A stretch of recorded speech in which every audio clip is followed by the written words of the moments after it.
And we're live.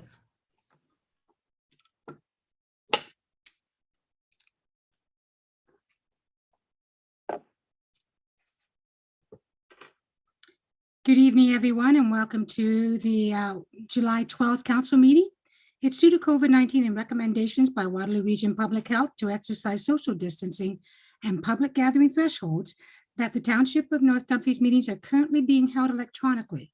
Members of the public may watch and or participate in this open meeting electronically using any methods from the following. Watch the live stream by accessing it on Township's YouTube page. This is for viewing purposes only. Members of the public interested in attending as an observer or wish to speak to any items listed under item 5, Committee of Adjustment, or item 8, Committee of the Whole reports, or item 10, items for discussion, we're required to submit the request in writing to the Clerk's Division before 6 p.m. on July 11th. A link and telephone number will be provided to those who register before the registration deadline. And finally, members of the public were invited to submit written comments to the Clerk's Division, which have been provided to the Mayor and Council prior to the meeting and will form part of the public record. Please note that we will address items 5, Committee of Adjustment, at 7 p.m. this evening. Council will adjourn at that time to sit as Committee of Adjustment, and then following the two applications, Council will reconvene the Council agenda and continue where they left off at that time. I'd like to now call the meeting to order and ask for approval of the agenda, please.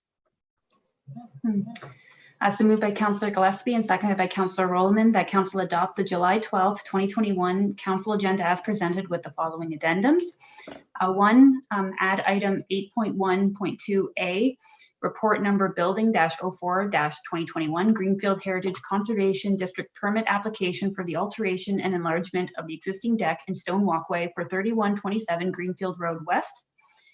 2, add item 8.1.2B, report number PD-44-2021, proposed subdivision agreement phase 1 with 2081788 Ontario Corporation, Walter Bruce, subdivision file number 30T-18301, and that all correspondence circulated to Council in advance of this meeting and made available publicly on the Township's website will form part of the public record for this meeting of Council, and that Council rearrange the agenda to address item 5, Committee of Adjustment, at 7 p.m., and then reconvene the remainder of the Council agenda items following Committee of Adjustment.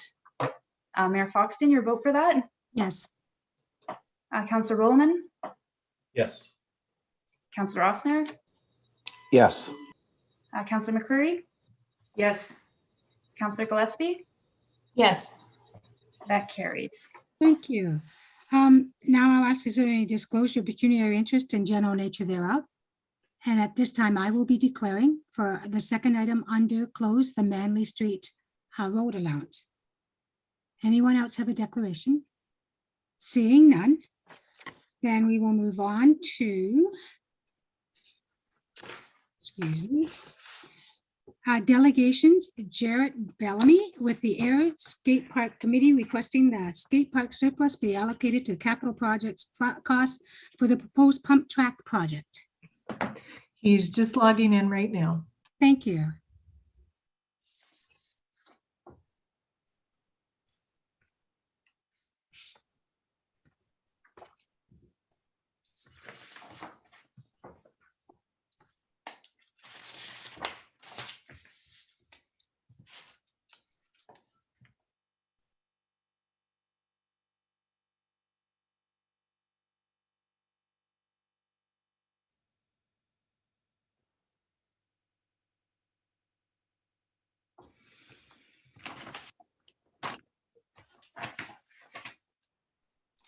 Sorry, we're just waiting.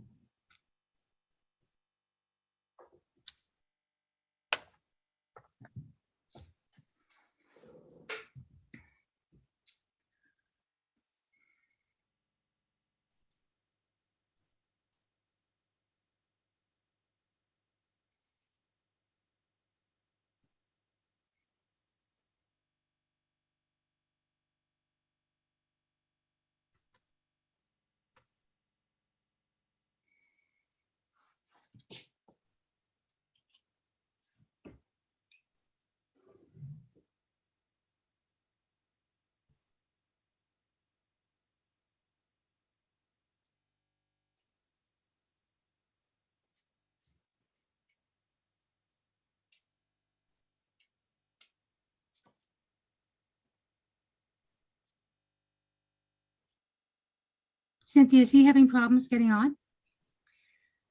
I'm just gonna send him another link to see, maybe he's having troubles. I just got off the phone with him.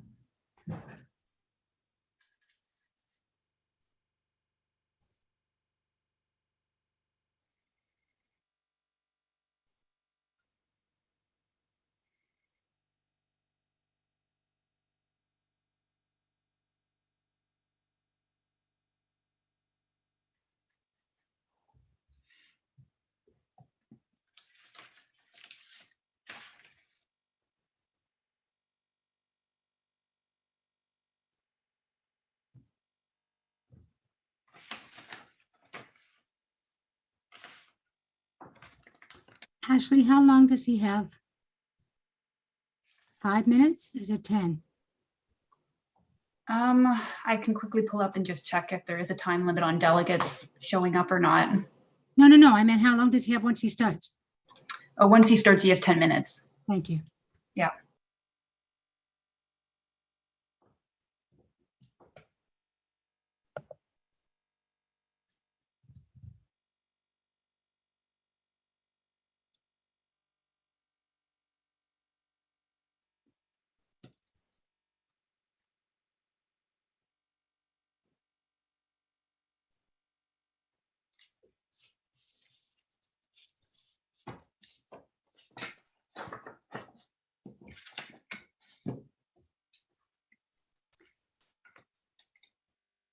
Counselors, do you want to deal with the finance while we're waiting? It's public anyways. If he comes on, it's no harm. And then we can switch back to him. Anybody disagree? Please do. Okay, let's go on with the finance. So under 8.1.1 finance functions, anybody, members of council, wish to speak on any of the items? Councilor Rowland, which one? On the 8.11A, the purchasing bylaw. Okay. Anyone else? Councilor Gillespie.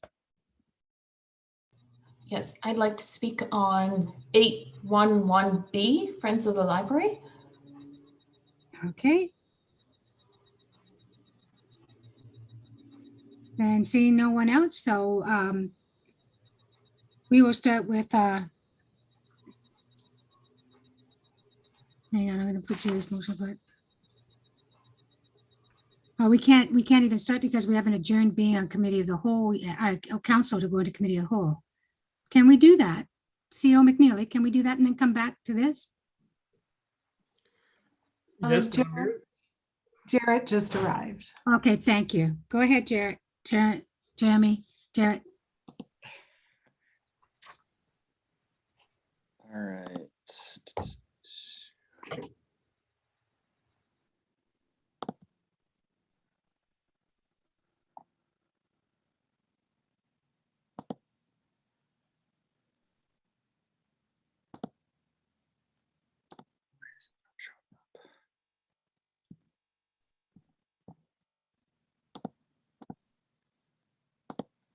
Jared, are you ready? Yes, I'm trying to pull up my presentation here. Share screen. There it is. Sorry, I apologize. I completely thought it was 7 p.m. tonight, and I'm very sorry about that. Good time. Full screen. So, okay, yes, thank you for having me to speak again tonight. So it's a bit of a, well, it's very dark, bit of a hybrid skate park and pump track meeting. If I can find somewhere that's not quite so dark. There we go. Yes, so what I want to speak about is the skate park project budget surplus. So since it was announced, this was the first council meeting that I was able to get in as a delegate to speak on this subject. So the base surplus of having $4,415 is awesome. We were able to meet all of our financial fundraising goals and exceeded it actually. So I was quite confident all along that there was going to be a surplus. So I'm very happy to see this, and it potentially may even grow to 15,000, as we all know. So thank you very much to the sponsors and donors of the project. So what I want to speak about is having this budget set aside for the potential pump track project. I know it's not an official project, but I would like to see these funds set aside until that is decided that it is a go or not. And then at that point we could discuss, or we can see what the other options are for those monies versus eating that up with some proposed trees that were not necessarily in the original landscaping budget. So I also got a statement from Patrick McNeil, who was the title sponsor of the skate park and donated $75,000 to it.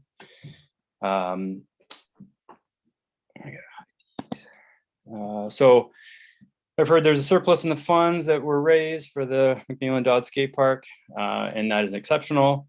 And basically, I don't think I need to read the whole thing out, but in his words, I feel those funds should be forwarded to further development of the pump track for air. So again, supporting more options for similar recreation options for the community. There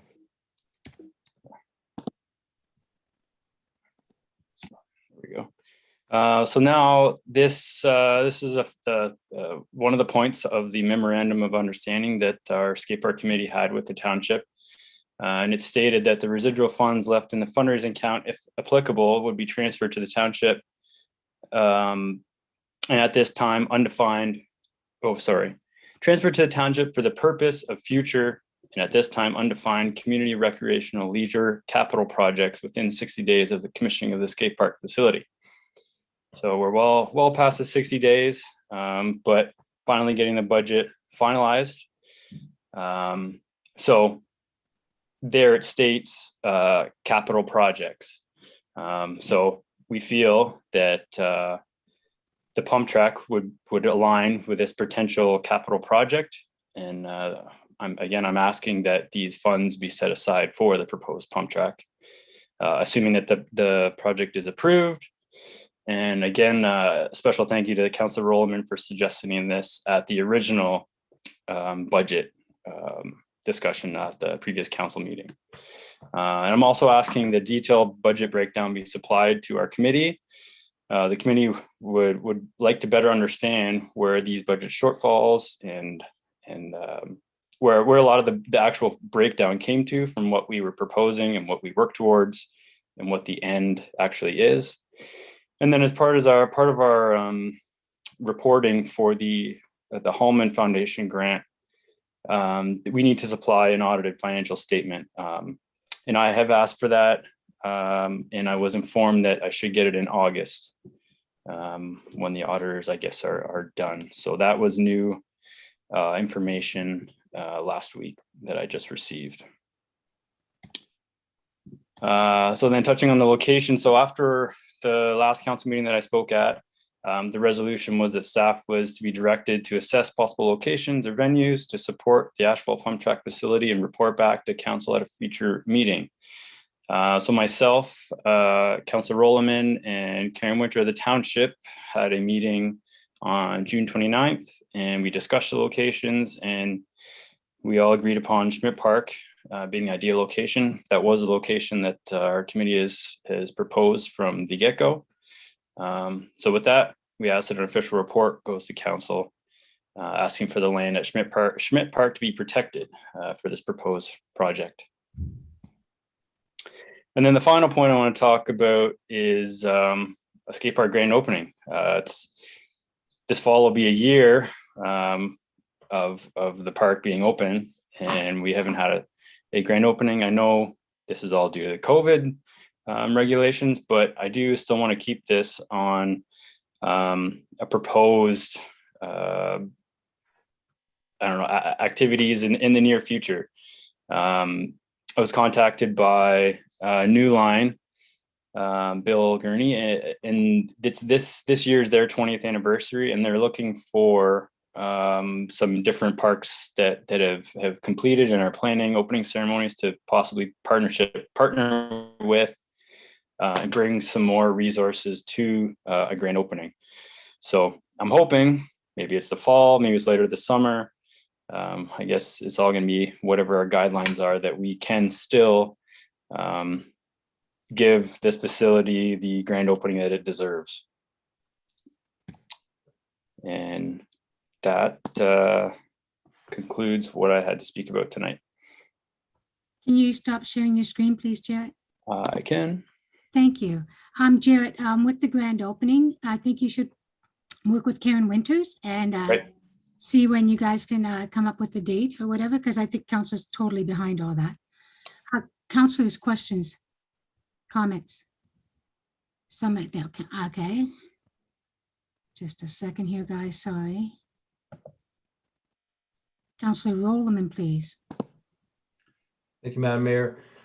At the previous meeting, when we discussed the potential surplus, I think we were talking about maybe a $15,000 surplus, but my understanding is that there's 2 sponsors that are not going to be able to make their donation for whatever reason. So now instead of $15,000, it's only about $4,000. So my original thought was that if we had, $15,000, that's quite a bit of money. That'd be a nice little nest egg to start off the pump track. $4,000 is not quite as much. So perhaps it's easier just to use up the $4,000 in a skate park reserve, use it for fixing benches or putting in trees, wherever we need, and then start fresh with a pump track down the road. It might be too messy just to carry over $4,000. $15,000, I can see it. $4,000, I'm not as convinced. Councilor Rossner. Thank you, Madam Mayor. I'm just wondering if Jared can put up on the screen Patrick McNeil's letter again. I started to read it and then it kind of went away.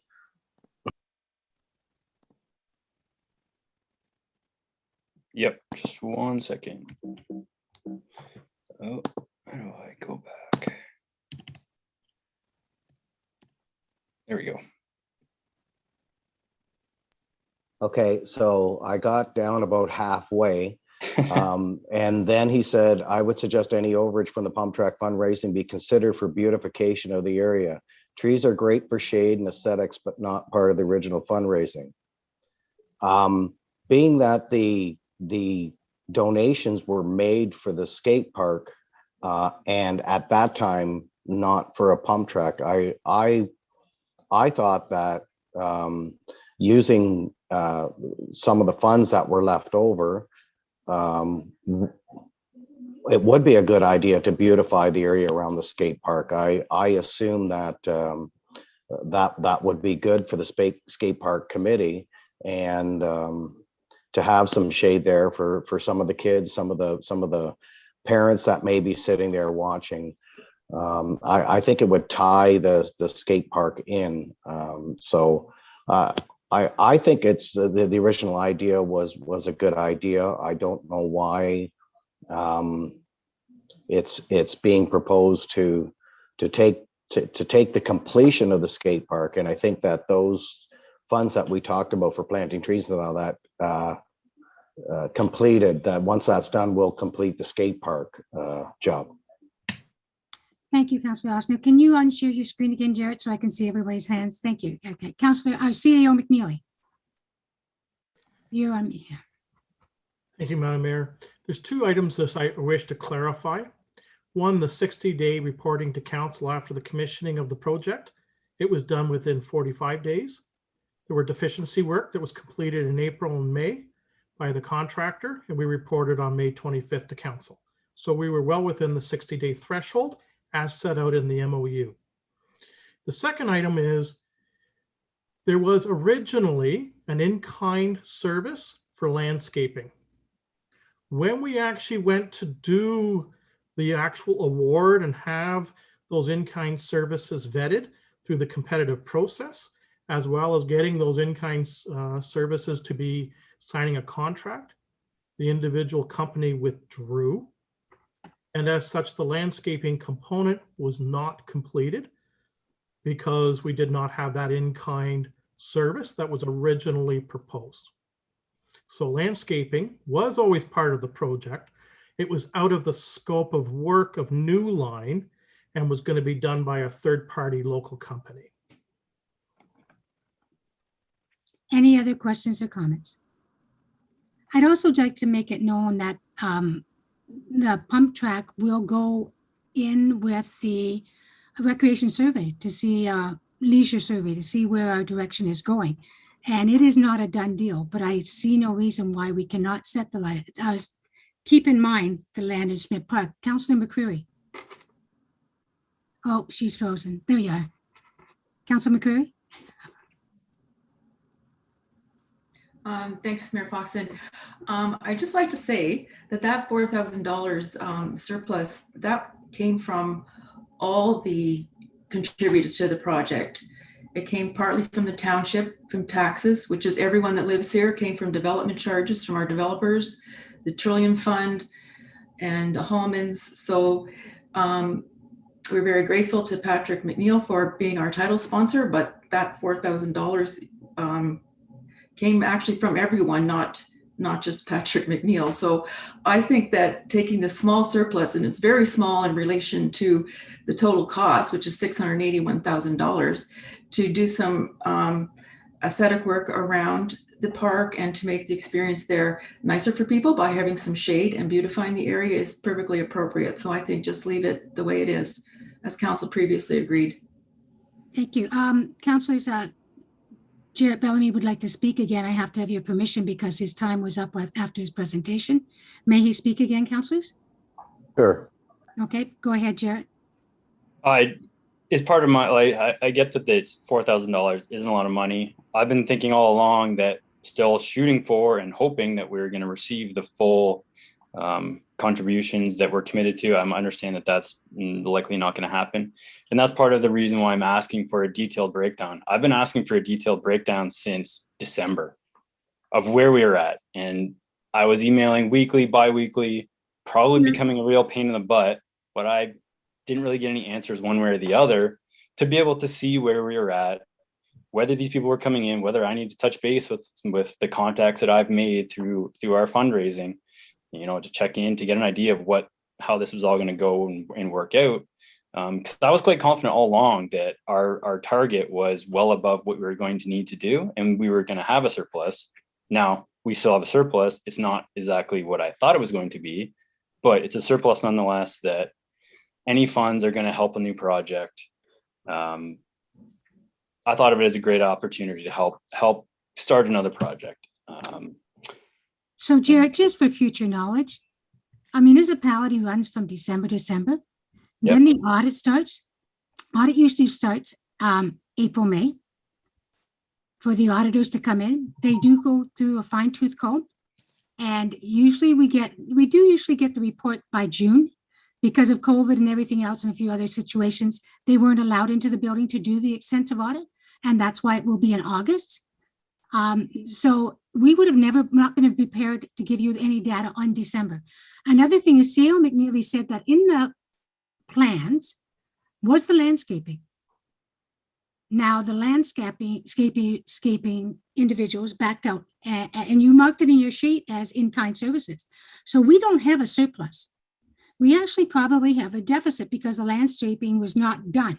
So we are trying to fulfill part of that deficit with the remainder of the $4,000, which should go to landscaping, which was in the original designs.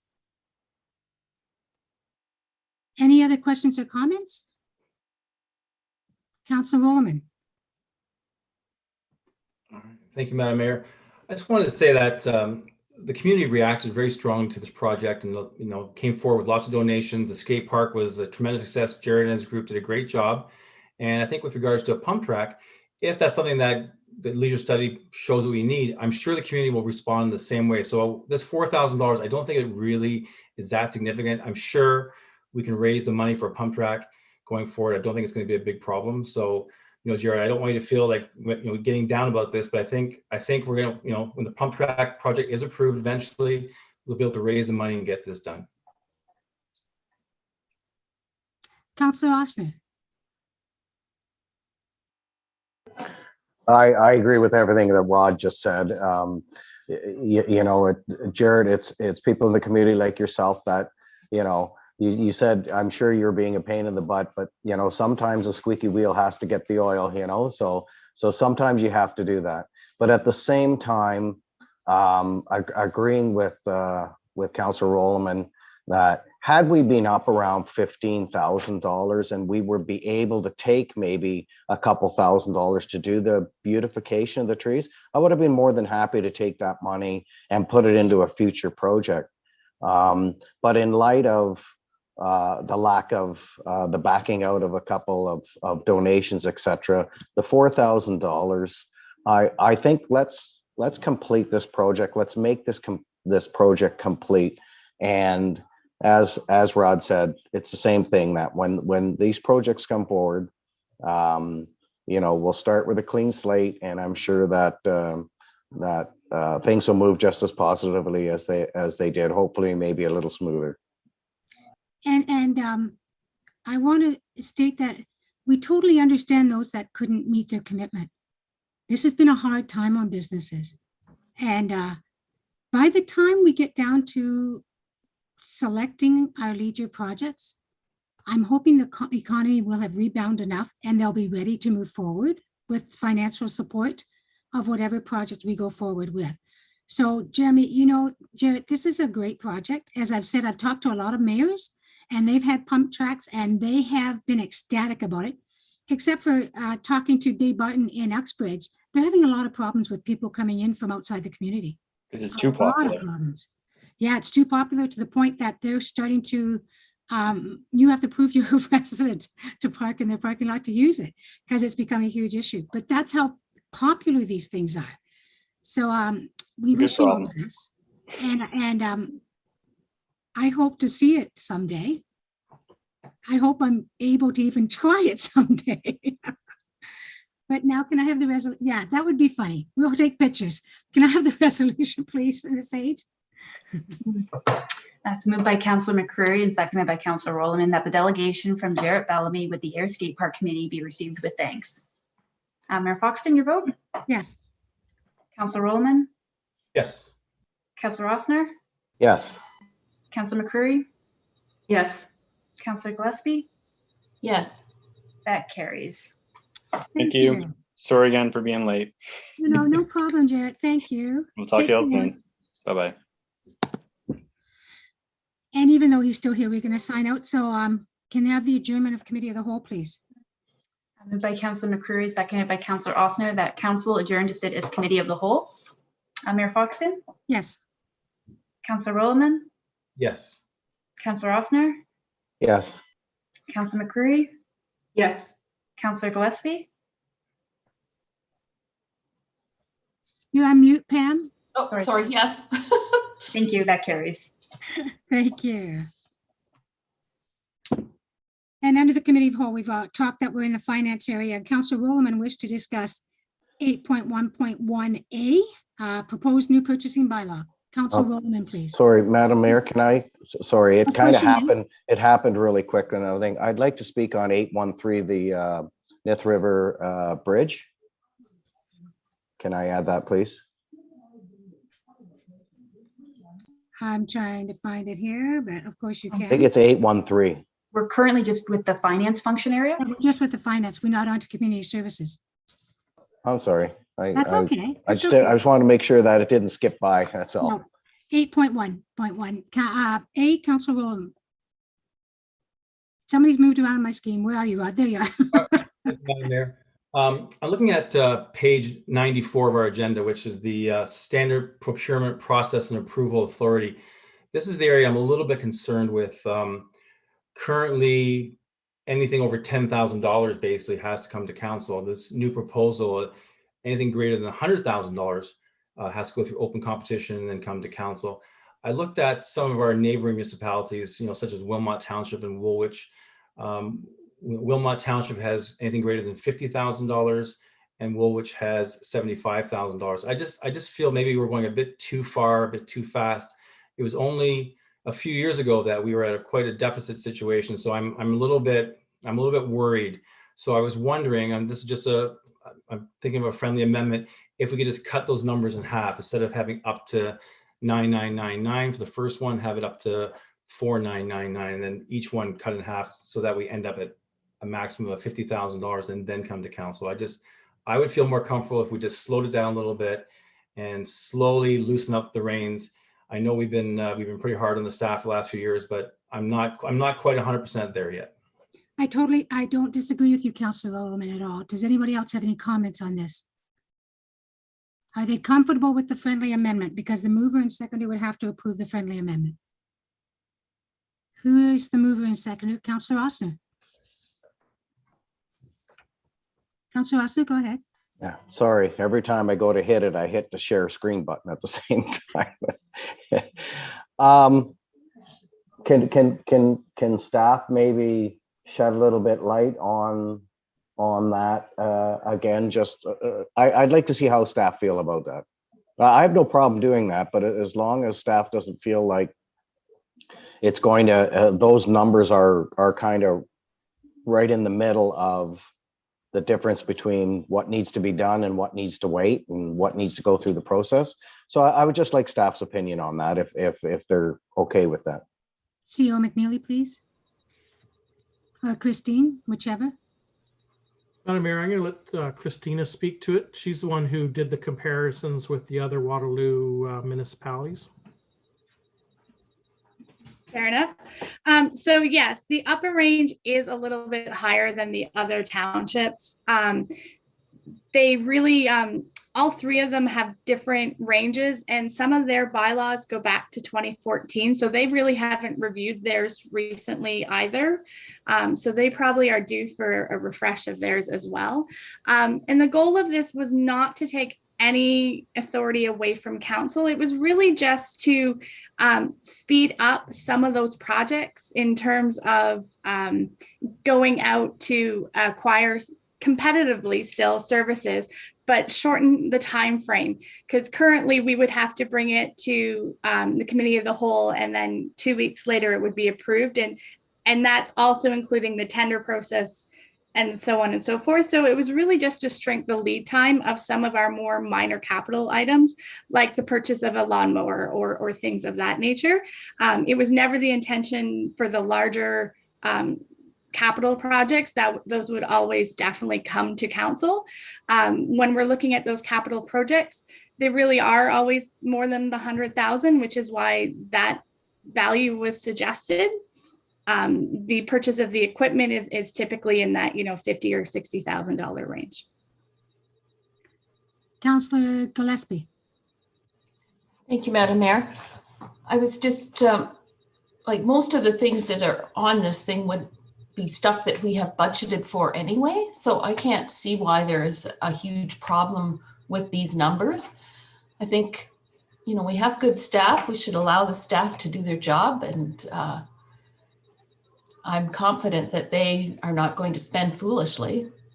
And I say, if things are budgeted and we've passed the budget, then we should be giving them the say to go ahead with it. Thank you. Councillor McCreary. Thanks, Mayor Foxton. I also looked at the other townships to see how they compared to what we're proposing here. And the one big thing that I noticed is with the other townships, whatever their threshold level was for tendering it, if it was a project that had to be tendered, then it always went to council to be approved. The contract that was picked went to council to be approved.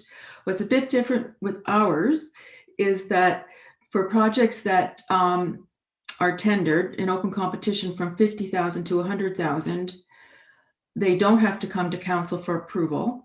They can be approved by the director and the CAO or the treasurer without going to council. So that is a little bit different from what the other townships are doing. However, we do have some safeguards put in place for that. Those types of projects that are tendered and go ahead without council approval have to be reported to council on a quarterly basis.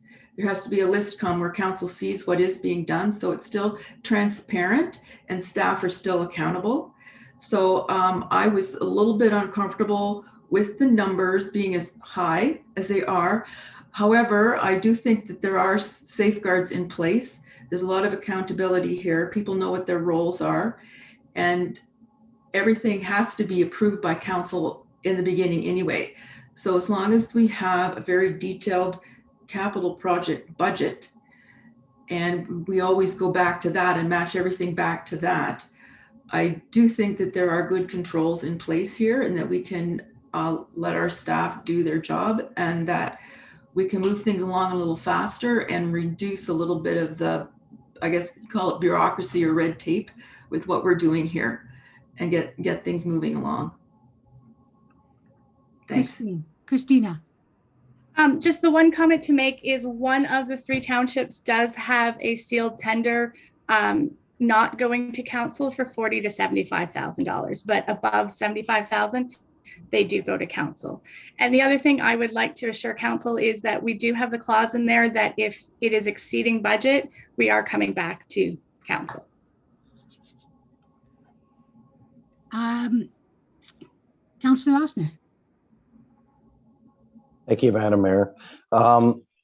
And just to add on that, I also like the idea that our staff is not thinking in like the other staff. I like the idea that our staff is thinking on their own, and I'm hoping that one day maybe other townships are going to look at what North Dumfries is doing, and you know, we may be the ones that are out in front of the pack, and the other ones are looking to do what we're doing. Any other comments? I see no more. I like the checks and balances, as Councillor McCreary says, and that if it goes over budget, that it comes to council anyways. I think those are 2 really good safeguards. No other questions or comments. Can I have the motion, please?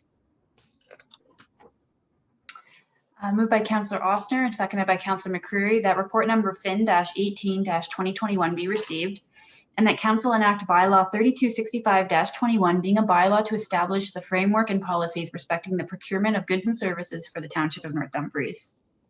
Mayor Foxton? Yes. Councillor Rowland? Opposed? Councillor Ostner? Yes. Councillor McCreary? Yes. Councillor Gillespie? Yes. That carries. Thank you. Next up is the discussion on Friends of the Library, Air Library. Councillor Gillespie, you had a comment? Yes, I was just wondering if some of the funds, they seem to not know what to do with the funds. I was wondering about the pop-up library that was at the Clyde Women's Institute Hall. Can some of the funds be used for programming there? And are they going to be able to open that eventually? It's due to COVID that it hasn't opened, Councillor Gillespie. But Yes, I as far realize as I that. know, it was the most successful pop-up library in Waterloo Region. Well, it was very well used. I know that for sure. CEO McNeely's cracking to say something. Go ahead, CEO McNeely. So, Madam Mayor, through to Councillor Gillespie. Yes, one of the criterion in terms of the eligible spending envelopes included programming. So if there were specific programs at the pop-up, or a summer reading camp or something equivalent at the pop-up, those would be eligible programs. Madam Mayor is correct. With the back and forth in terms of closures because of COVID, there has been limited number of hours in the past 8 to 9 months when the library has been open, and it's really only been curbside type pickup in significant portions of that time. With the recent opening, step 2, and later this week, step 3, there will be the gradual reintroduction of programming at the library, and I'm hopeful that we'll witness a restart of the pop-up library at the Scots Women's Institute. On the resolution, CEO McNeely, it says, "In that council direct staff to work with regional officials to assist in devising a spending plan to support initiatives of the Air branch of the Region of Waterloo Library Network." Can we in that state such things as the pop-up library at Clyde? Also mentioning maybe we can get more of those internet hub things that they buy that are portable that they can take out there and use. So council, as part of the MOU, listed about 8 or 9 different activity areas, and the hardware, the programming were all part of those eligible lists. For some reason, the libraries had a difficult time trying to identify programs that fall against that. So staff made ourselves available, if council's agreeable, to assist the region library leverage these funds, enhance programming and access opportunities for our residents. Excellent. I want you involved as much as you can to ensure that our residents' needs are being met. Any other questions or comments? Can I have the motion, please? Moved by Councillor Rollman, seconded by Councillor Ostner, that report number Fin-19-2021 be received, and that council direct the treasurer to hold funds until such time as a plan has been made to spend the accumulated annual allocations of $9,000, and that council direct staff to work with regional officials to assist in the devising a spending plan to support initiatives at the Ayr branch of the Region of Waterloo Library Network. Mayor Foxton? Yes. Councillor Rollman? Yes. Councillor Ostner? Yes. Councillor McCurry? Yes. Councillor Gillespie? Yes. That carries. Thank you.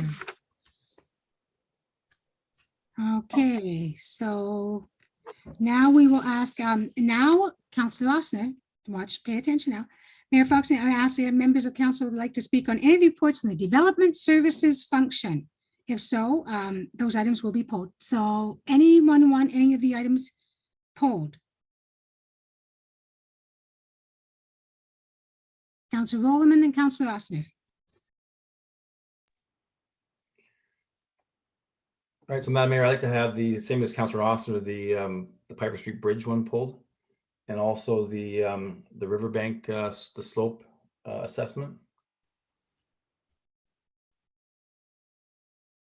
Okay, so A and B, correct? Councillor Ostner? Yeah, 813A. A13A as well. Did I miss 8.1.2? Did we pass that, Ms. Sage? No, can I have 8.1.2, please? Which was that Heritage, Greenfield Heritage Conservation District permit application. So, councillors, do you want her to read it in its entirety? It's quite lengthy. Councillor Rollman. There's also the proposed subdivision agreement as well, Right. the two items. Are we Councillor- also looking at number D, the leisure services master plan? Is that also in this section? No, This is under, so development services, there's the two items under development services. the Heritage and the Waterloo subdivision. CEO McNeely? You're on mute. Yes, Madam Mayor, we're getting a little bit ahead of ourselves. The report on the Myth River Bridge and the Piper Street embankment is Community Services Committee. Correct. We need to deal with Development Services Committee first, and there are two reports applicable to Section 812 Development Services, and they are the Greenfield Heritage Conservation Area, the request for the permit, and that's Building Report 4-21, and the other is the subdivision agreement for the Phase 1 lands in the Bruce development, and that's report number PD 44/2021. Did anyone wish to speak on either of these items? Seeing none, Ms. Sage, you do not have to read the motion in its entirety. So moved by Councillor Rollman, seconded by Councillor Gillespie, that committee of the whole recommend the following items be approved as presented as outlined in the staff reports listed in the development services function area. So it's 8.1.2A, report number BLD-04-2021, and item B, report number PD-44-2021, both as presented in the staff report. Mayor Foxton, your vote? Yes. Councillor Rollman? Yes. Councillor Ostner? Yes. Councillor McCurry? Yes. Councillor Gillespie? Yes. That carries. Thank you. Now, we are going to go on to 8.1.3, which is the community services functions. Anyone else wish to speak on any? I have Councillor Rollman and Councillor Ostner for A. I have Councillor Rollman for B. Councillor Rollman? So this will also include the development's leisure studies master plan? This one includes the Nith Road Extension and Nith River Crossing, the Piper Street Slope, the tennis court facility, the Leisure Services Master Plan, yes, and Canadian Community Revitalization Fund. So could I pull D as well, please? The Leisure Services Master Plan? Okay. Thank you. Anyone else? Seeing none, we will start off with 8.1.3. Hey, Councilor Roman. Thank you, Madam Mayor. I think Councilor Oster might have been first, but I had the same kind of comments I think he has. I want to make sure that in going forward that this bridge is retained and that we are able to put a trail across there. I know for the last 20, 30 years I've lived in this area. Even before that, when I lived on the farm outside of Roseville, we used to come on our dirt bikes and cross that bridge. So it would be nice to have that still have it accessible. I know that going forward, future developments might actually come around that side of Nith Road. So maybe in future, there could be a trail across there.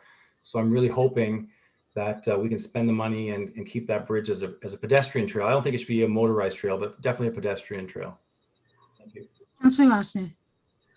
That's basically where I was going with it. The only question I was going to have when they talked about if we're looking at bridge remediation, and there was numbers in there about how much it's going to cost, etc.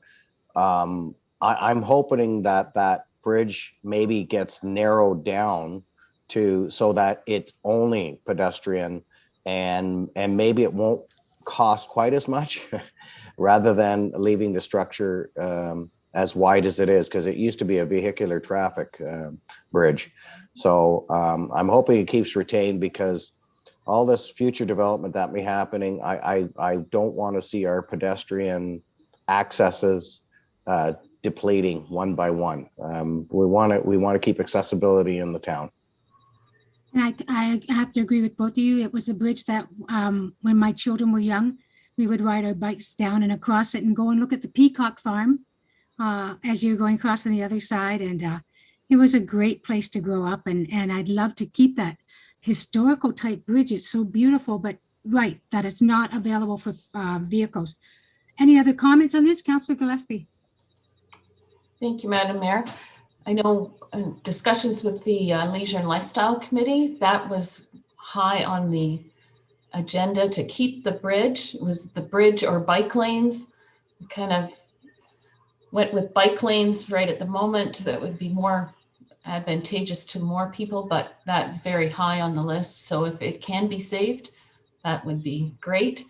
I'm not sure how you could narrow it for walking because the spans are, you have to keep the same spans, do you not? But well, you could actually create a barricade type thing where you create a walkway in one end and bikes in the middle and a walk on the other side, and something like that. And you can make it very picturesque. You could even put a bench there for people to sit and watch or whatever, but that's big money, and CEO McNeely just got a few more gray hairs over that.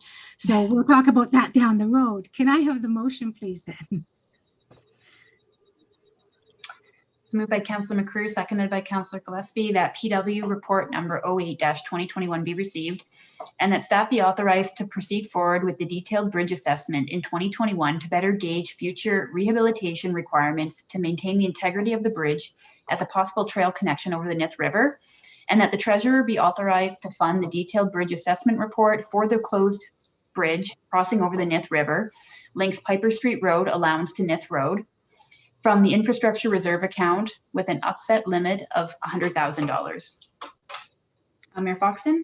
Yes. Councillor Roman? Yes. Councillor Ossner? Yes.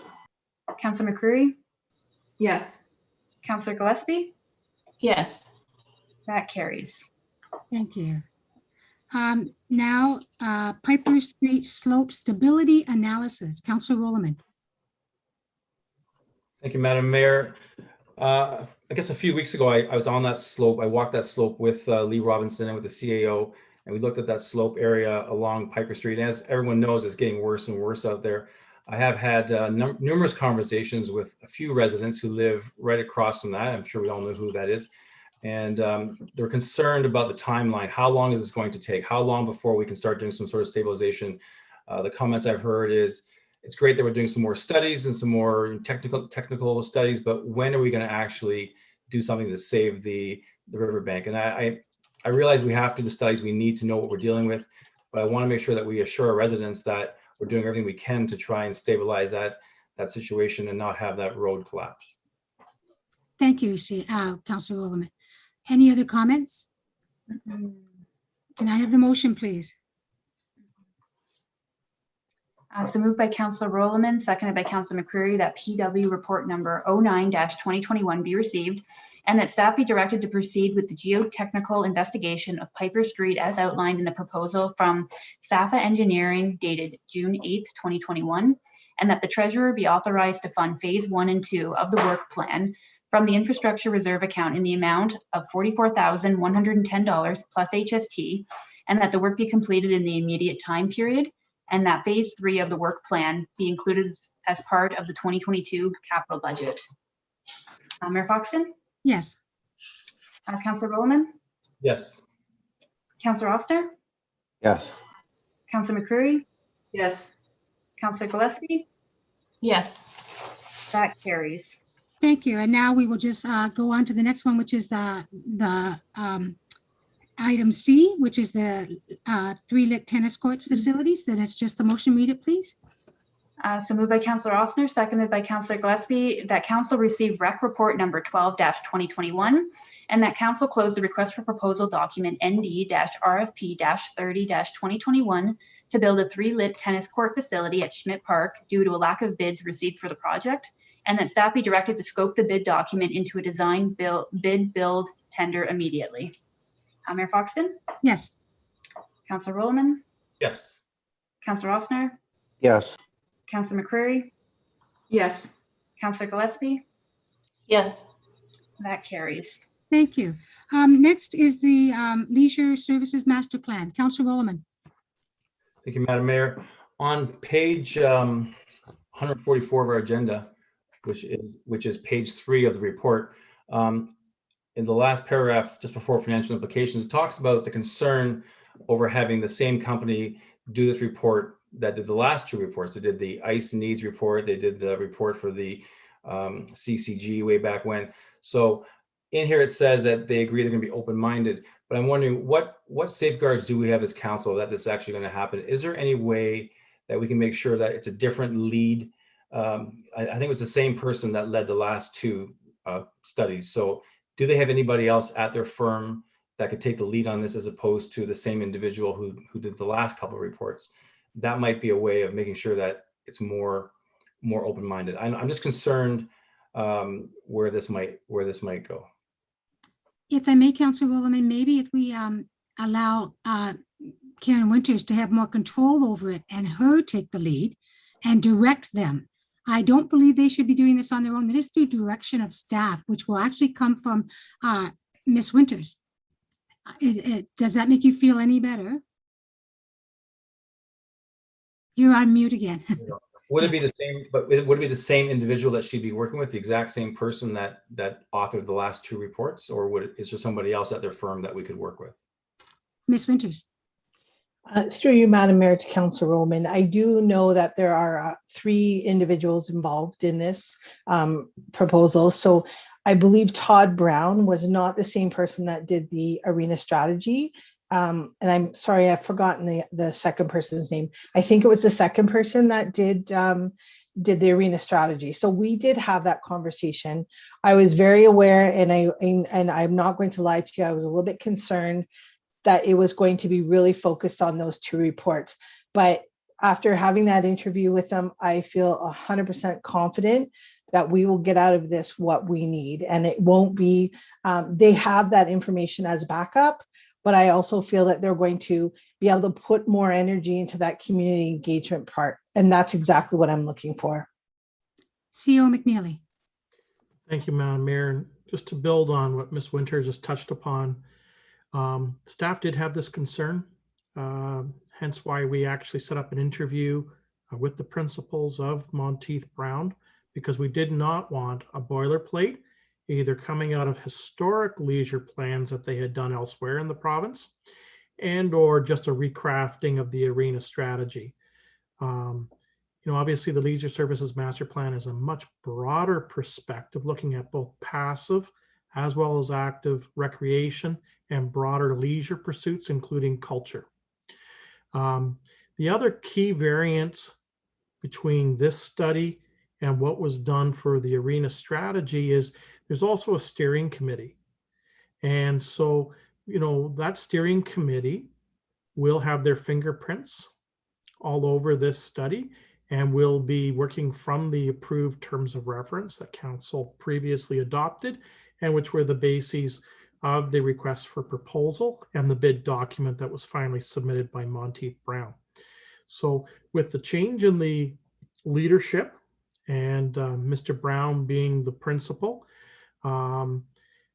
leading from the consultant side, but also the way we are delivering it locally with the steering committee being key touch points, I believe you'll get a better end product and you won't necessarily get a repeat exercise from earlier work that had been done by that firm in the township. And we know you'll be watching, Councillor Roman. Can I have the motion, please?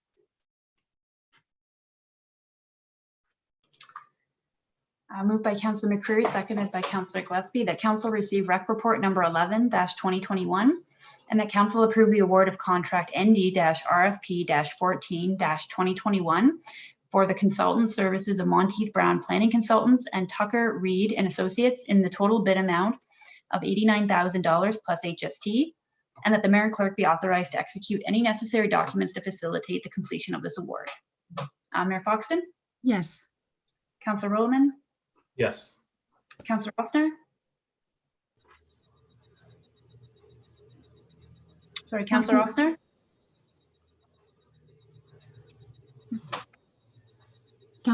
He may have troubles. Cynthia, will you check into make sure he has connection? Councillor, oh, here he is. Councillor Rosner, your vote? Yes. Thank you. Thank you. Councillor McCreary? Yes. Councillor Gillespie? Yes. That carries. Thank you. Next, we have the Canada Community Revitalization Fund. Could you please read the motion?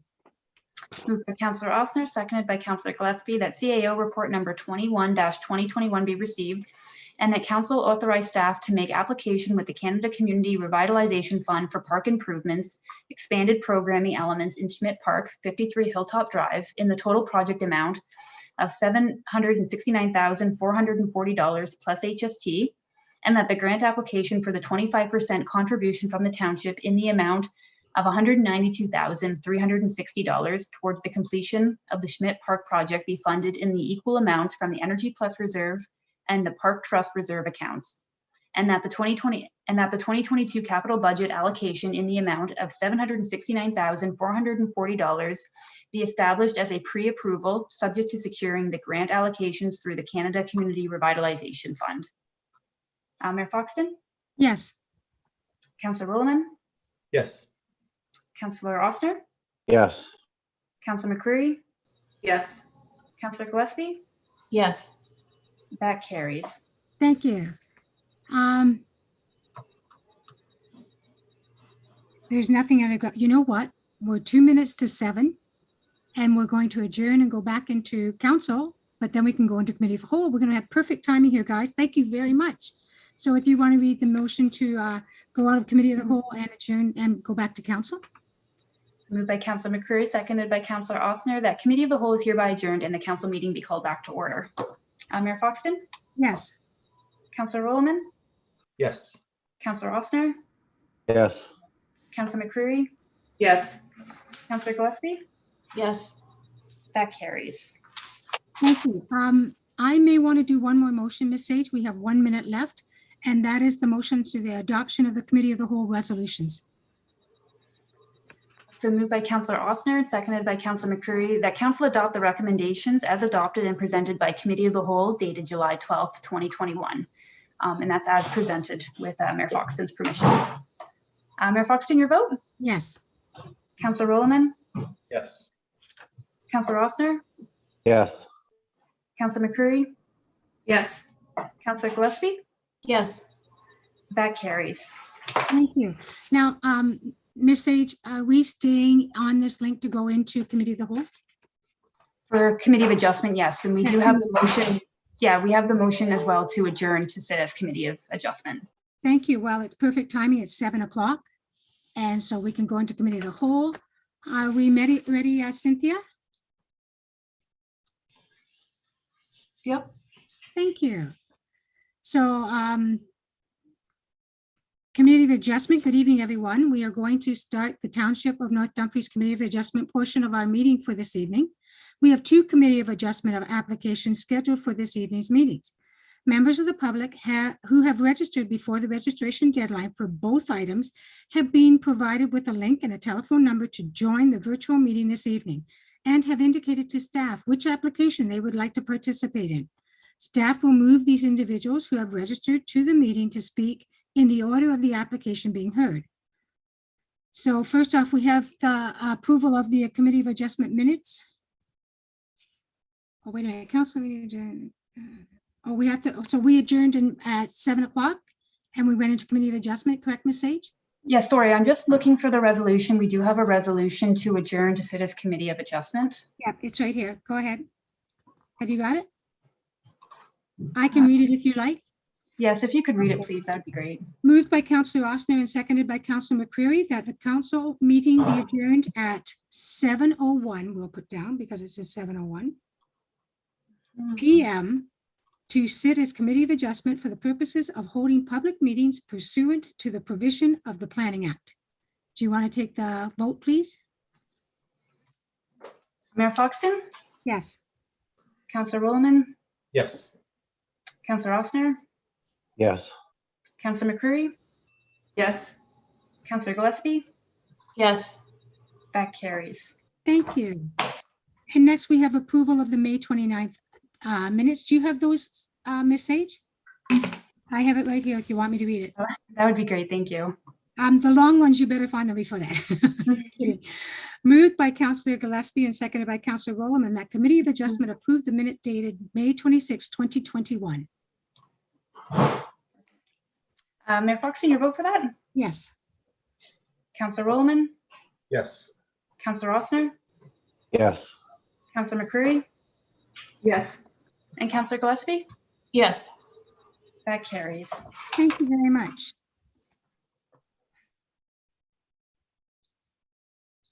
Okay, and we have the first report, which is a minor variance of 60 Water Street. Notice was provided to those who requested it. The Secretary Treasurer will record everyone who has commented on this application, attended, and/or have registered with the Clerk's Division to attend the meeting this evening. These individuals will be notified of the decision or the convening of future meetings. I'd like to now introduce Shahid, Township Planner, who will be presenting this application. Good evening, Madam Mayor, Council and Administration.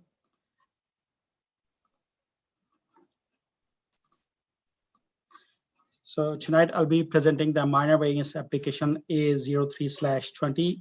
The property is located at 60 Water Street. The purpose of this meeting is to provide an overview of the proposed development, solicit comment from interested member of the public, government agencies, and stakeholders that can be reflected in future report to the committee on the merits of the minor variance application, and identify issues or matter to be assessed by staff as part of the consideration of the subject proposal. So the purpose of this application is the minor variance application is to facilitate the construction of 2-story single detached dwelling on the vacant lot located at 60 Water Street.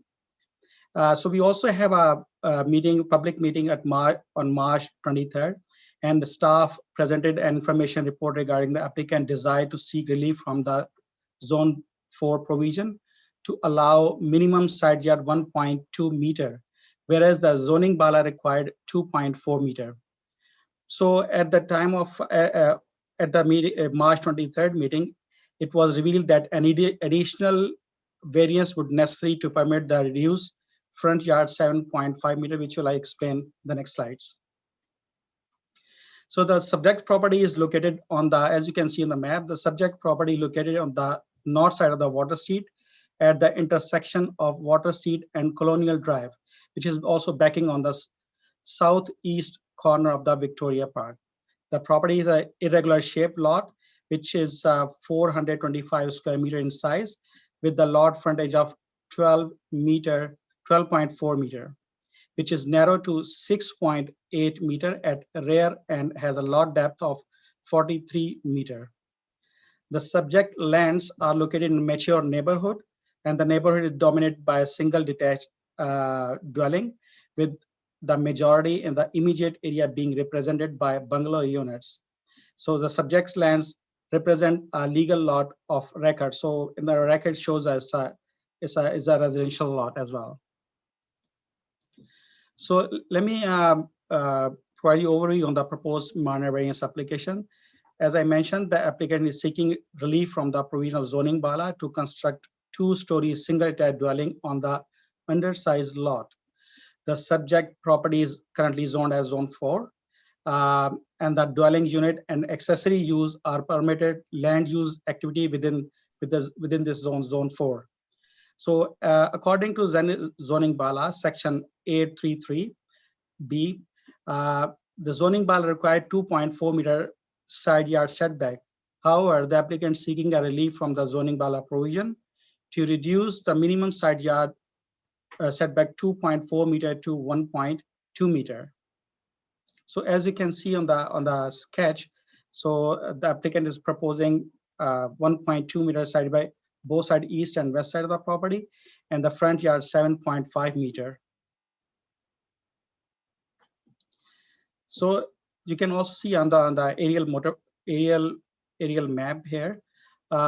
As you can see, section 610(6) of the zoning bylaw established that on any lot between two existing buildings, which are not more than 60 meter apart, and both of which are farther from the street line than the building line established by this subsection, the line of the front wall of the building closer to the street line shall be deemed to be building line. So the building line, in recognition of the adjacent property to the west of the 60 Water Street, has been determined to approximately 10.1 meter. As you can see on the map, the applicant seeking relief from the zoning bylaw provision, which, as I mentioned, which established the building line 10.1 meter from the street line to be reduced 7.5 meter. So the applicant also submitted the illustration to show, rendering an illustration to show how the proposed building will be compatible with the surrounding area, mass, size, and how it will be aligned with the surrounding nature as well. So as you can see on this picture, the applicant is proposing 2-story, while east or west side of the property have a single story or bungalow. So the staff also circulated the submission, the notice of public meeting to adjacent property owner. At the time of March 23rd meeting, staff received 11 letters, and one letter was contained the petition for which contained 47 names on the petition. And to date, on July 12th, today meeting, staff also received 4 letters, and one which contained also a petition for almost 68 names. So the key concerns from the adjacent property owners are the building, for example, the building closer to the street, then the rest of the neighborhood home is incompatible to the look of the neighborhood. Both side variance will be encroachment of both existing homes, because the applicant is proposing 2.4 meter to 1.2 meter side yard setback. So the member of the public concern that's encroaching on the neighboring property. And the proposed 2-story dwelling within the reduced side yard setback is out of character with the neighborhood. As I mentioned, that the whole neighborhood consists of the single-story bungalow, but there are 3 or 4 houses which has a 2-story building as well. The subject property lot was intended for the purpose of pedestrian connectivity linking the Water Street, Colonial Drive neighborhood within with the Victoria Park.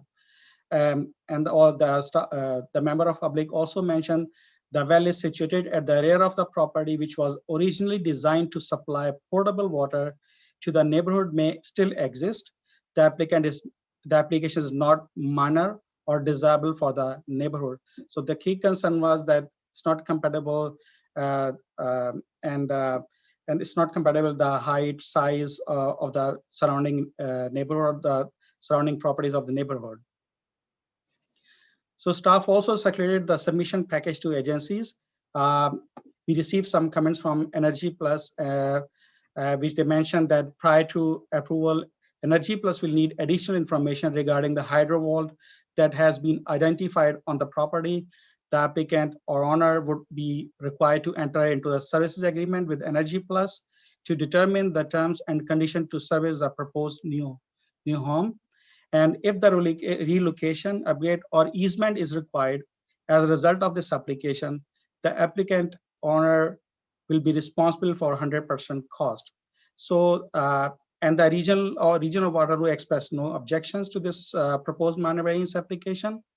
The Public Works Department of the Township of North Dumfries advised that additional information from the region of Waterloo will be required to confirm if there is sufficient capacity in the municipal water main and municipal sanitary sewer to allow for municipal servicing of this property, and to confirm if there are any abandoned water or sanitary utilities located on the property.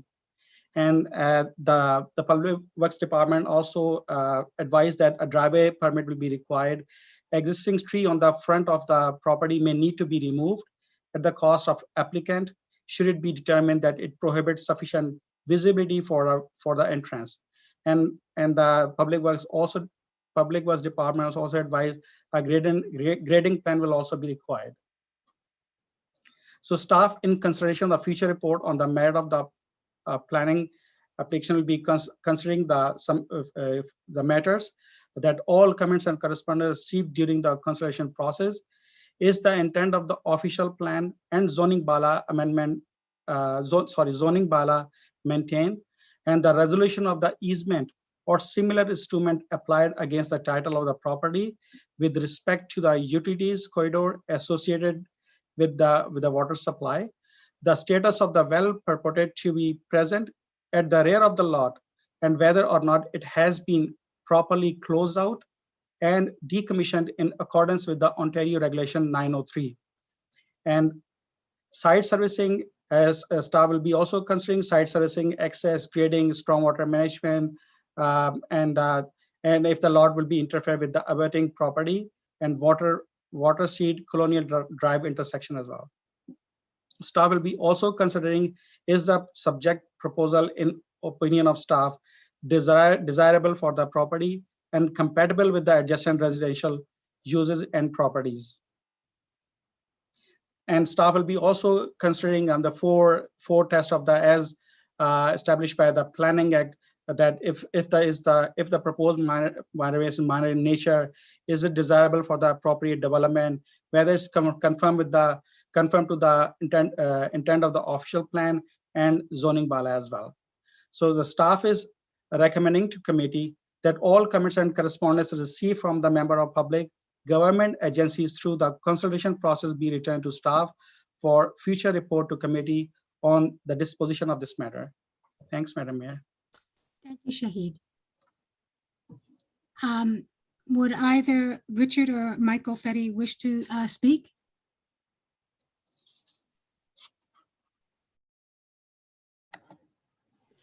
Hi, Mayor. How are you? I'm good, thank you. Good, good. So in regards to this property, we're aware of the restrictions that go along with this property. It's unusual to air to have a property this size. We've put a lot of planning into trying to figure out a way in which to fit a proper single detached home on this property. It's been difficult. The issue with the variance is the more we set it back, the the more narrow the home becomes, and then it becomes less and less feasible to do a proper single detached home. So basically, at this point, I'll leave it in your hands, but if you have any questions in regards to our thoughts or how we came to this plan, feel free to answer, or I'll answer any of your questions. Councillors, do you have any questions right now for Mr. Fetty? Seeing none at this time. Thank you. And we will now, we have members of the public who wish to speak, and the first is Alex Moss. Hi, Mayor. Thank you very much. I don't know that you can see me, but if someone could confirm. Yes, I Perfect. can. Thank you, Mayor. Yes, So I have a couple of things I'd like to say on the matter. The first, I live at 62 Water Street, so I'm next door to the property in question. I don't object to a home being put there, so I don't want this to seem like some conflict that I have with the Mr. Fetty. I do object to the variances, and the only reason I object to those is because there is bylaws in place to protect our communities. And those bylaws should be respected until such time as the council as a whole sees fit to change the bylaws as a whole. So that is to say, in order to make the entire community eligible for those same narrowing of property or changing of the driveways at the front. So it shouldn't be for one individual or one homeowner to have these changes, but just for the entire of the community, if it's deemed appropriate by the council. The other thing I'll say, and this is sort of more of a personal thing, the community as a whole, and on both sides of this discussion, have been rather cantankerous with one another, to put it mildly, to be perfectly honest. So I would ask that the council, whatever decision that's going to be made as soon as possible, just for the fact that having this thing put to bed as soon as possible would mean fewer people swearing out in the street, less aggression towards neighbors.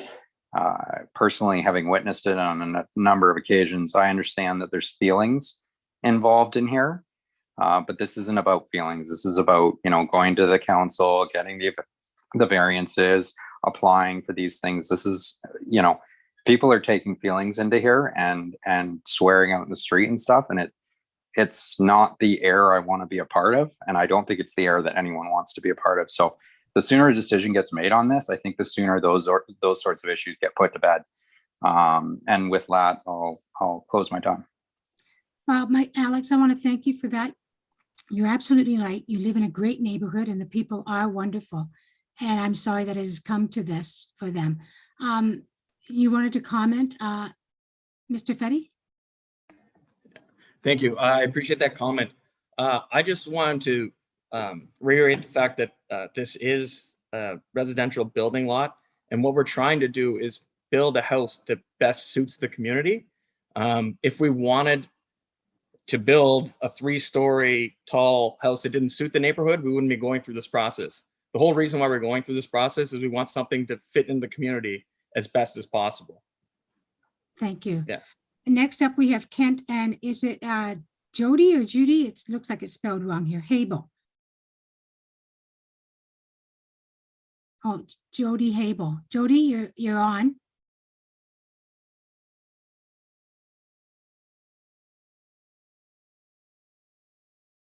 Cynthia, I see her name. Is she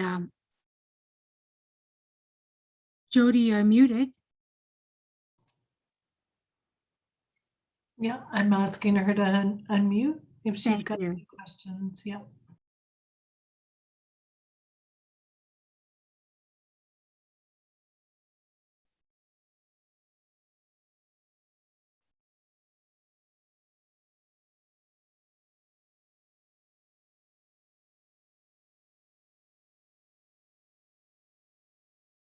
Cynthia, maybe you can work with her and we'll go on to Margaret Plagan if she's here.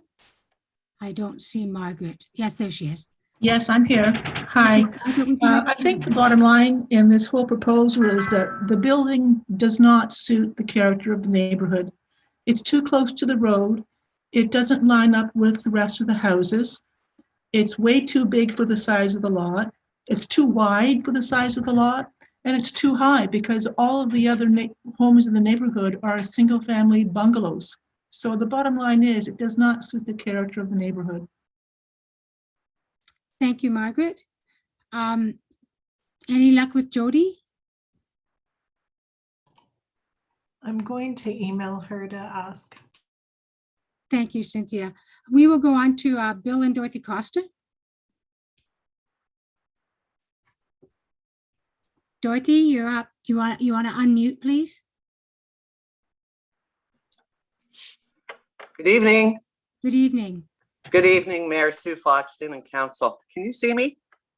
No, but we can hear you. Oh, okay. That's okay then. We'll carry on. Go ahead. There we go. There we go. Myself and my husband object to all variances for this lot on 60 Water Street. I believe the township has bylaws to go by, but in this case, this small irregular piece of land doesn't meet any requirements without variances. This building will not complement our neighborhood, and it also is not compatible. This house doesn't contribute a sense of belonging. It belongs in a newer subdivision, not in an established neighborhood. This property is being overbuilt and is not appropriate for this area. So many in this community object to this proposal. And the other thing is, being a two-story means I come out my front door, I'm in a bungalow. All I'm going to see is this two-story thing sitting in between all these bungalows, and even see it from my backyard. I think the best thing that council could do is to expropriate this property. Thank you. Thank you, Ms. Costa. And now we have, Jody, any luck yet? No? Okay. We'll go on to Lynn Dolette. Excuse me, Mayor. Yes. She's just here to listen, Jody is. Oh, thank you. You're Okay, welcome. Lynn, you're up.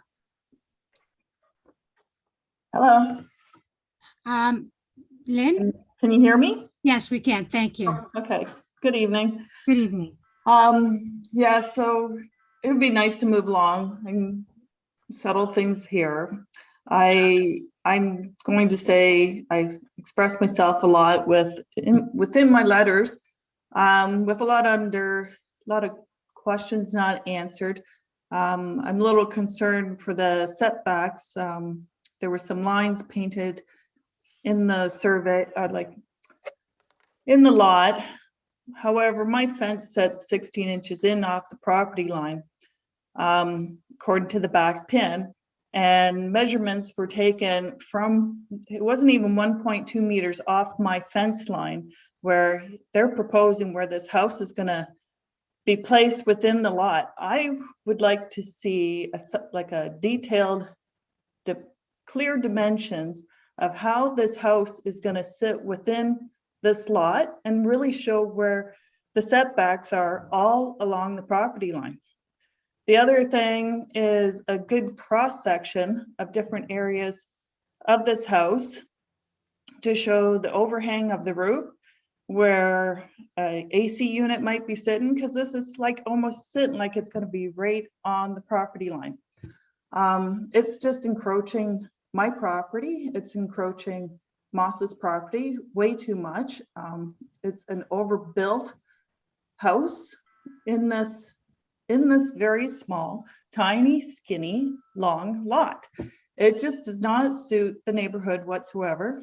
And with the petition that was done, there was 98 names on that petition, not 68 or whatever you had proposed there or written in there.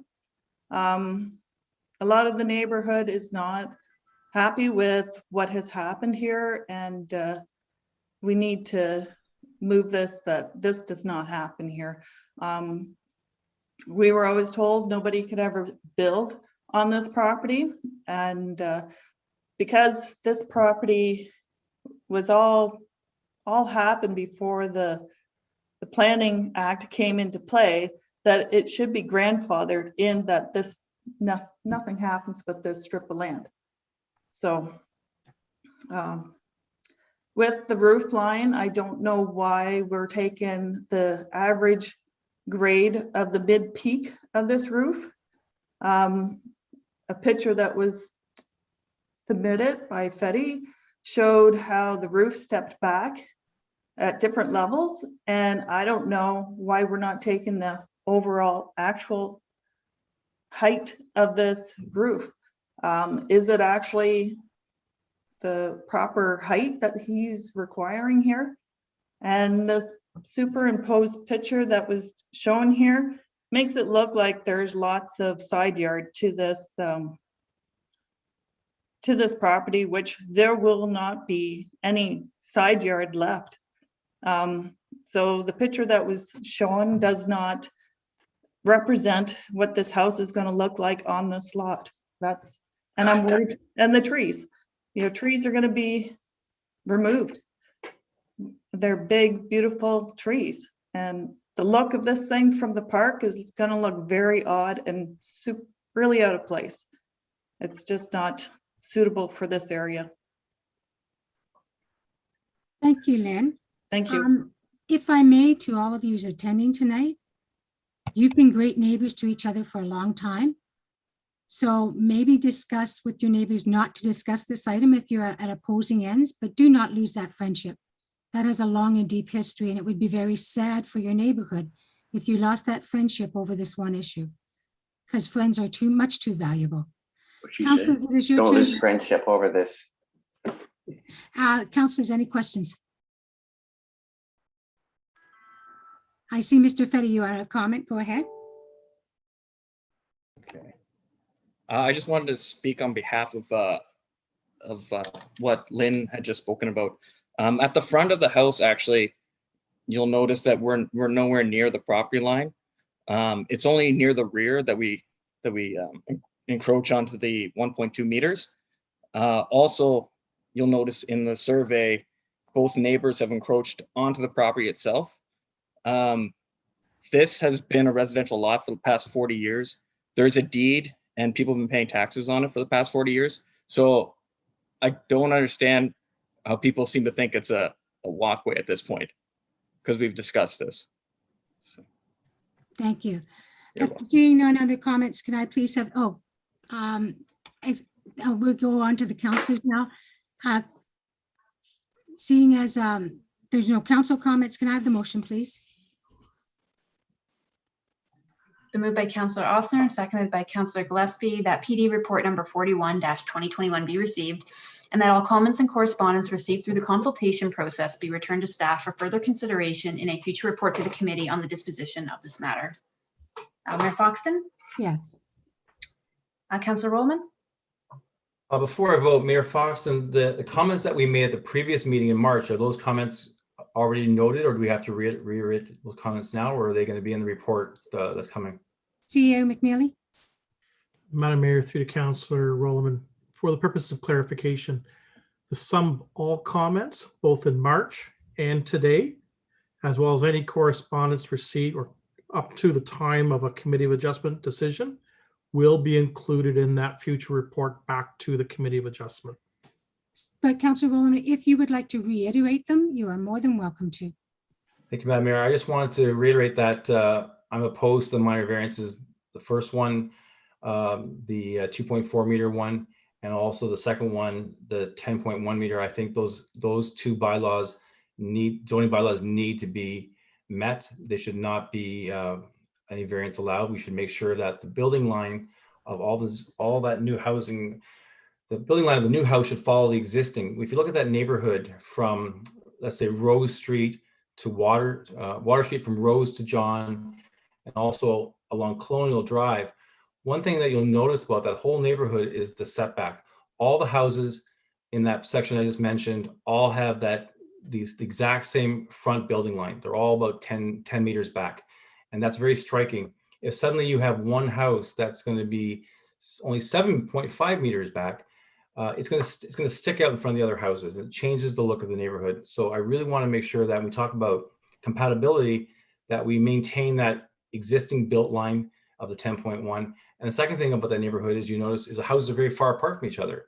So in this case, in order to build a house on this property, they have to come much closer to the property line than all the other houses around them. So I think at the very least, we should maintain the minimum, which is 2.4 meters. So I just want to reiterate those 2 points. Thank you.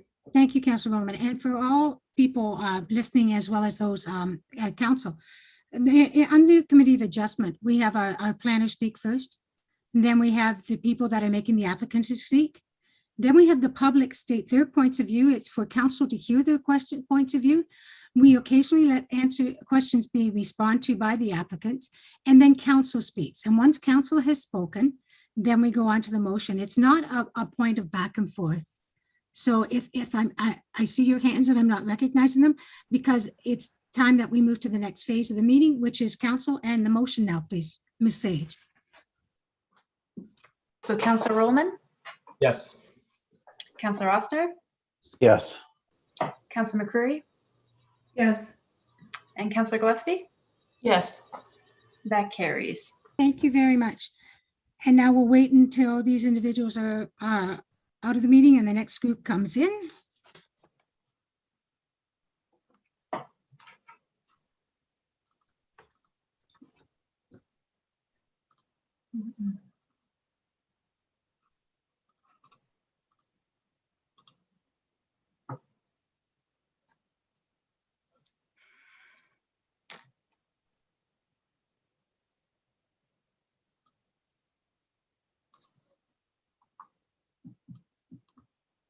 Are we good, Cynthia?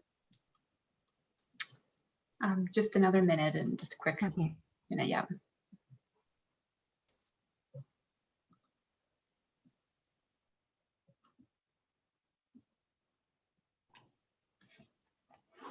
Yep, we should be good now. Thank you very much. And we are moving on to 5.3, report number PD-42-2021, proposed consent application for 320 Dail Drive. Notice has been provided to those who have registered. The Secretary Treasurer will record everyone who has commented on this application, attended, and or has registered with the Clerk's Division to attend the meeting this evening. These individuals will be notified of the decision or the convening of future meetings. I'd now like to introduce Shahid, the Township Planner, who will be making a presentation on the application.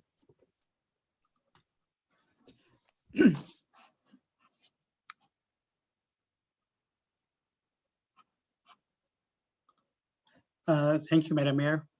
The next application I'll be presenting regarding consent application B0221 regarding 320 Dail Drive.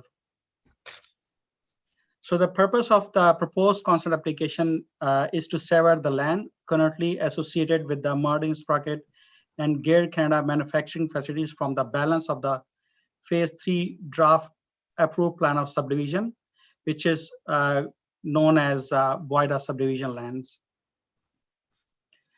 So the subject lands are located within the Highway 401 97 employment area and municipally known as 320 Dail Drive. As you can see on the map, the approximately property is 14.1 hectare, which is 34.84 acres in size, and the entire represent Phase 3 of the industrial subdivision. Access through the land are accessed through the Dail Drive and Harmony Road. Currently, the land contains an industrial building on the southwest portion of the subdivision comprised of existing Martin, Sprocket, and Gear manufacturing facilities, as you can see on the map. The balance of the land consists of the vacant lands. Staff reviewed the provincial policy statement, growth plan for the Greater Golden Horseshoe.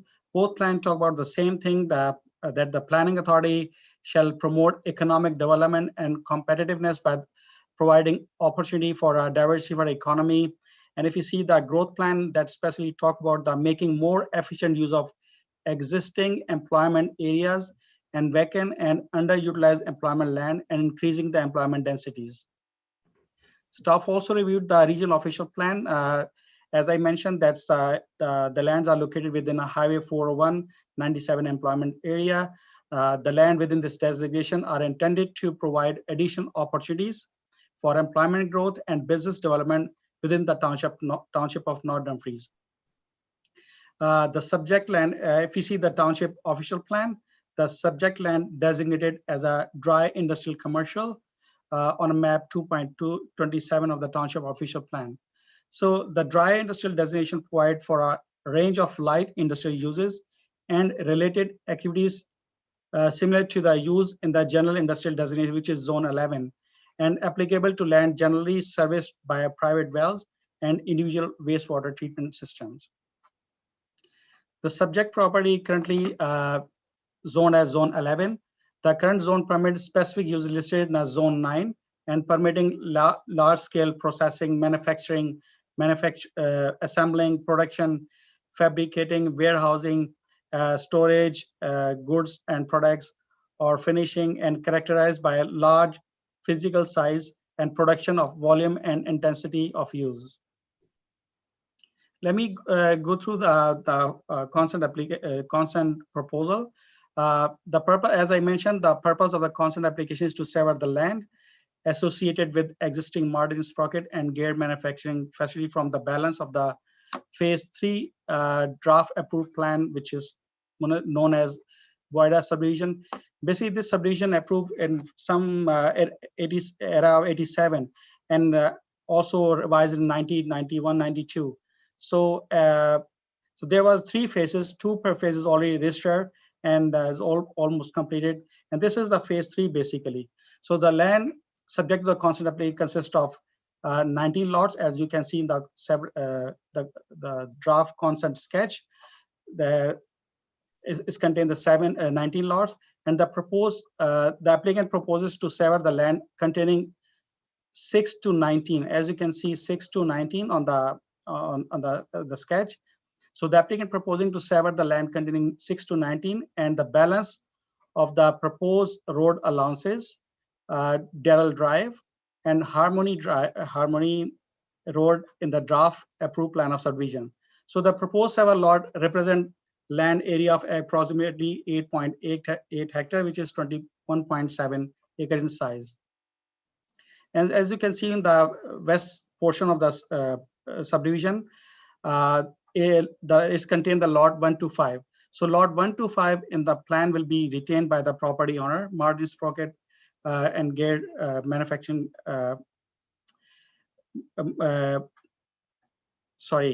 Martin Sprocket and gear manufacturing facility, and the retained lot is approximately 5.3 hectare in size, which is 13 acres approximately.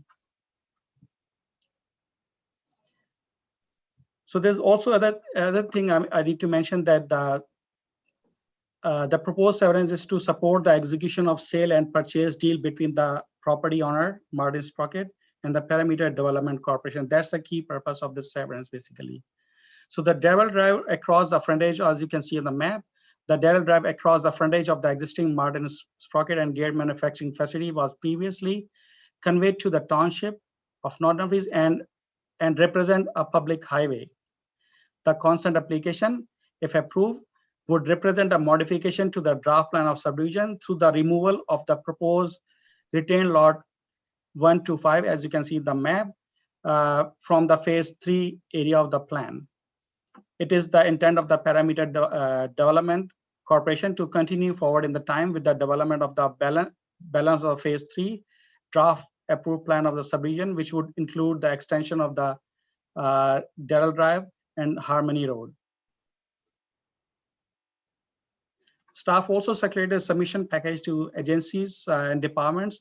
At this time, we received comments from the Public Works Department, and the Public Works Department mentioned that they doesn't have any objection to this proposed consent application. Region of Waterloo expressed no objection to this proposed consent application. So the staff, in consideration of future report on the matter of the consent application, will be considering the matter such as all comments and correspondence received during the consultation process, and the effect of the proposed development on the matter of the provincial interest, such as promoting opportunity for economic development and community investment readiness. The transportation system should be provided with which are safe, facilitates the movement of people and goods, and is appropriate to address projected needs. Whether the development conform to the Township of North Dumfries official plan and general zoning bylaw. If the subject proposal compatible with the adjacent uses and properties and maintain the character of the area. Basically, they are proposing for the industrial development, and this land is located with the Highway 401-97 employment area. The staff will be also considering the traffic circulation and the point of ingress and egress to the development, and also appropriate mechanism to address the site requirement such as drainage, grading, site servicing, stormwater management, and protection of natural features, tree preservation, and compatibility as well. So if the consent application approved, the appropriate mechanism to modify the draft plan of subdivision through the removal of the proposed retained lots 1 to 5 from the phase 3 area of the draft approved plan will be removed, and will be the property owner will retain this lot, and 6 to 19 lot will be goes to the perimeter development. So the staff recommending that all comments and correspondence received from the member of the public, government agencies through the consultation process be returned to staff for a future report to committee on the disposition of this matter. Thanks, Madam Mayor. Thank you, Shahid. Now, Chris Pigeon is here. Chris, would you like to speak? Thank you, Mayor. I'll be very brief. Shahid's done a very good presentation. I'm here representing both Martin Sprocket and Gear Canada and Perimeter Development Corp. To be very frank with Council, Martin Sprocket does not want to be involved in the phase 3 plan of subdivision. Their lands have been developed. They may have opportunity for future expansion. They're based in Texas, and what they'd like to do is simply get out of the balance of the plan of subdivision. And the best way to do that, this is step 1 of a 2-step process. Step 1 is to receive approval for this consent application. And step 2, Perimeter Development Corp would then be responsible for the phase 3 registration of the subdivision.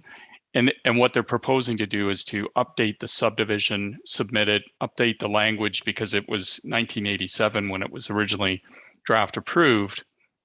And then they would carry forward with the completion of the phase 3 subdivision. So the construction of the roads to the satisfaction of the township, drainage, all of the things that Shahid has indicated. But this is step 1 of a step 2 process. We'll be coming back to Council on the modification to the draft plan of subdivision at some time in the future.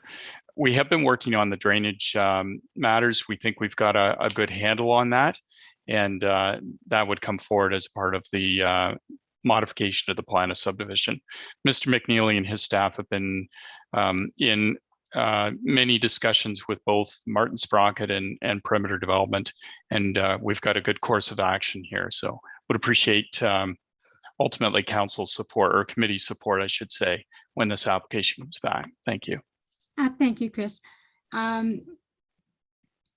have a member of the public, Thomas Corbett, wishing to speak from ECL Engineering Coding Limited. Thomas? Go ahead. Hi. I'm just following. We have ECL Engineered Coatings, which is adjoining, I think that must be lot 13 maybe. So we're at 417 Harmony. So I just want to know what is going on that property, which I'm assuming when it gets developed, we'll find that out. Correct. So thank you for registering tonight, and you will be kept up to date on this application as it goes forward. So you'll be kept informed, sir. Thank you. Seeing no other comments, councillors, any comments or questions? Seeing none, oh, can I have the motion then, please, Ms. Sage? Moved by Councillor McCreary, seconded by Councillor Rowland, that report number PD 42-21 be received, and that all comments and correspondence received through the consultation process be returned to staff for further consideration in a future report to committee on the disposition of this matter. Mayor Foxton, your vote for that? Yes. Councillor Rowland, Yes. Councillor Oster, Yes. Councillor McCreary, Yes. Councillor Gillespie, Yes. that carries. Thank you very much. And thank you, gentlemen. Have a good evening. Thank you, committee.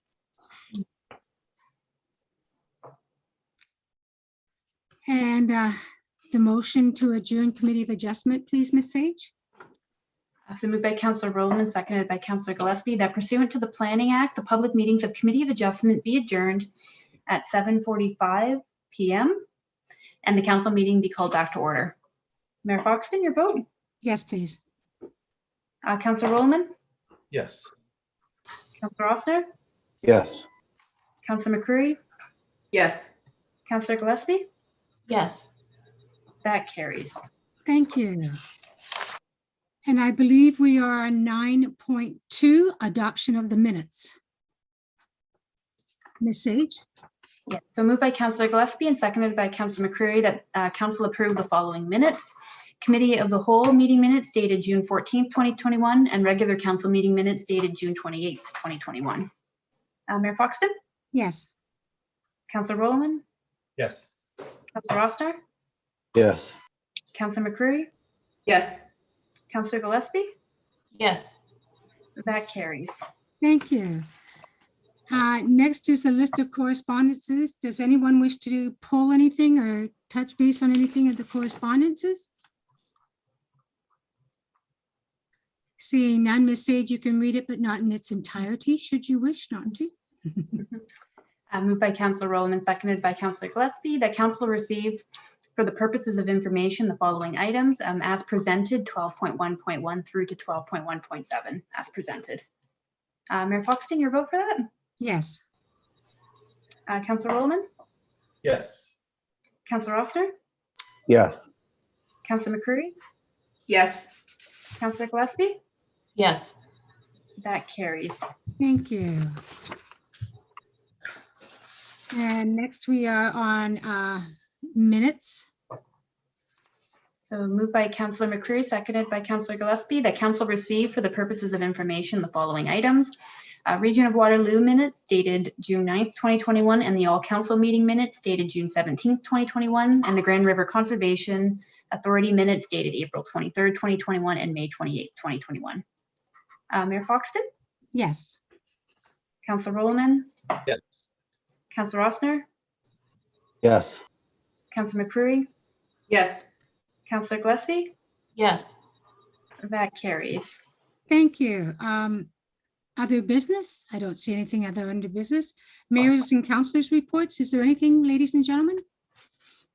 Seeing nothing, we're on to the bylaws, please. Moved by Councillor Gillespie, seconded by Councillor Ossner, that the following bylaws be taken as read a first and second time. Bylaw number 3265-21 being a bylaw to establish the framework and policies respecting the procurement of goods and services for the Township of North Dumfries. And bylaw number 3266-21 being a bylaw to appoint a deputy chief building official, plumbing inspector, and property standards officer, Garrett Clayhorn, for the Township of North Dumfries. Mayor Foxton? Yes. Councillor Rowland? Yes. Councillor Ossner? Yes. Councillor McCreary? Yes. Councillor Gillespie? Yes. That carries. Thank you. And third reading of the bylaw, please. Moved by Councillor Rowland, seconded by Councillor McCreary, that the following bylaws be taken as read a third time and finally passed. Bylaw number 3265-21 being a bylaw to establish the framework and policies respecting the procurement of goods and services for the Township of North Dumfries. Bylaw number 3266-21 being a bylaw to appoint a deputy chief building official, plumbing inspector, and property standards officer, Garrett Clayhorn, for the Township of North Dumfries. Mayor Foxton? Yes. Councillor Rowland? Yes. Councillor McCreary? Yes. Or sorry, Councillor Ossner, I missed you. Yes. And Councillor Gillespie. Yes. That carries. Thank you. And now we will be moving into closed. So moved by Councillor Gillespie, seconded by Councillor Rowland, that council move into a closed meeting session at 7:49 p.m. under the Municipal Act, Section 239, subsection 2, subsection C, to discuss 1, report number PW-10-2021, a proposed or pending acquisition or disposition of land by the municipality or local board, Municipal Act, Section 239, subsection 2, subsection C, and item 2, report number CAO-22-2021, a proposed or pending acquisition or disposition of land by the municipality or local board. Municipal Act, Section 239, subsection 2, subsection C. Mayor Foxton? Yes. Councillor Rowland? Yes. Councillor Rossner? Yes. Councillor McCreary? Yes. Councillor Gillespie? Yes. That carries. Thank you. Do we have to wait a minute?